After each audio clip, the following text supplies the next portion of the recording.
Ego for me is definitely something that I'm still working with. I feel like, especially just at our age, we don't really have a general idea of what our ego is and like how to control it.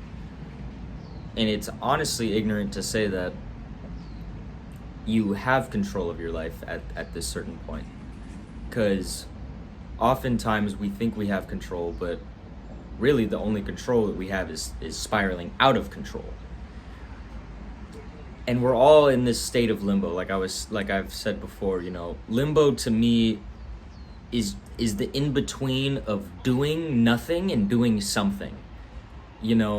Just like how I am with marijuana and weed. I smoke a lot of weed, and I find myself in a place of limbo, like when I'm sober, not being able to be okay with my thoughts, and I use it as a scapegoat from reality.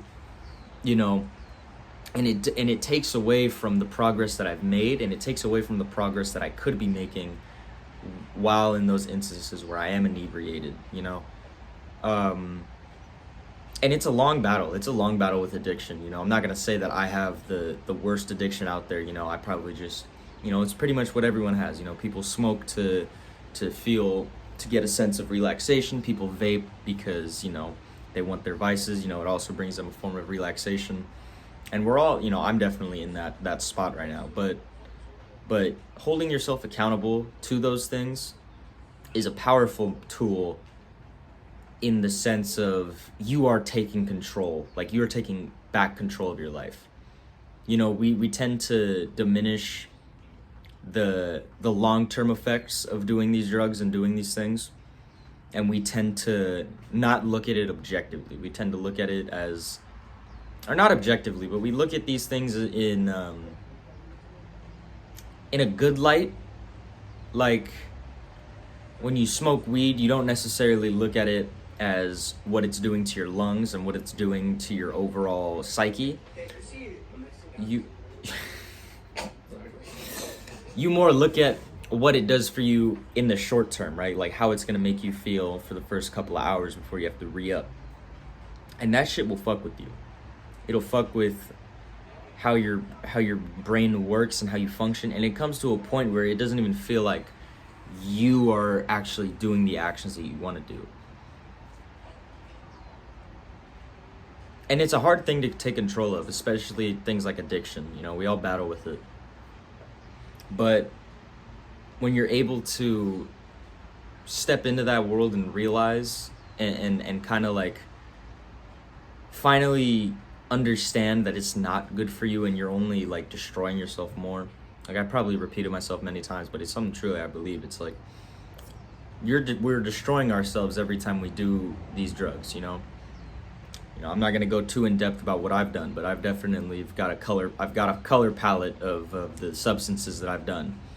And looking back on it now, it wasn't really ever worth it, in the sense of the joy that it brought me.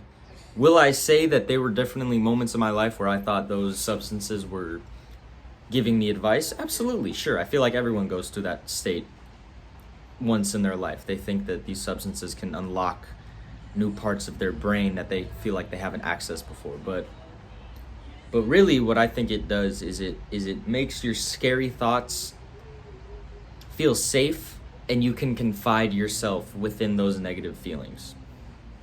And that's honestly what the drugs do. It makes you feel okay with what you're doing because you want to feel better about yourself. But when you're not on it, you feel even worse. And I have many family and friends and people that I know that have struggled with addiction, and who I want to help, but it always starts from within. It always starts with the person. You can't help. It's that old saying: you can lead a horse to water, but you can't make it drink it.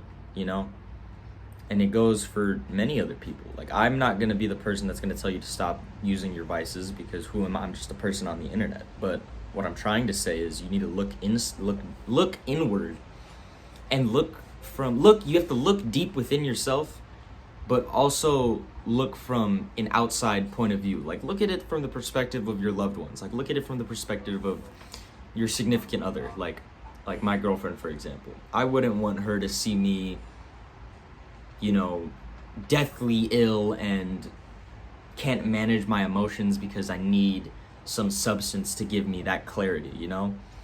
Think about it from your parents' perspectives. Do you think when your parents were raising you to be the person that you are, they'd want to see you as like someone who's cracked out, or like someone who's like always doing drugs and like destroying themselves? Like you wouldn't want to see your son go through that, or your daughter go through that, you know? And maybe you're not someone that wants kids, and maybe you're still like trying to give yourself a reason as to why you do these things. And that in and of itself should be a sign that maybe what you're doing is wrong. You know, when you're trying to justify what you do with reasonings that don't really have sound meaning, that should be a good sign that's telling you that whatever you're doing is something that's diminishing from your health. And that's why I say doing these drugs and doing these things can often make you confide in your negative thoughts, because, you know, why should you be reasoning to someone why smoking weed or doing mushrooms or taking a tab of acid is good for you? You know, it's not.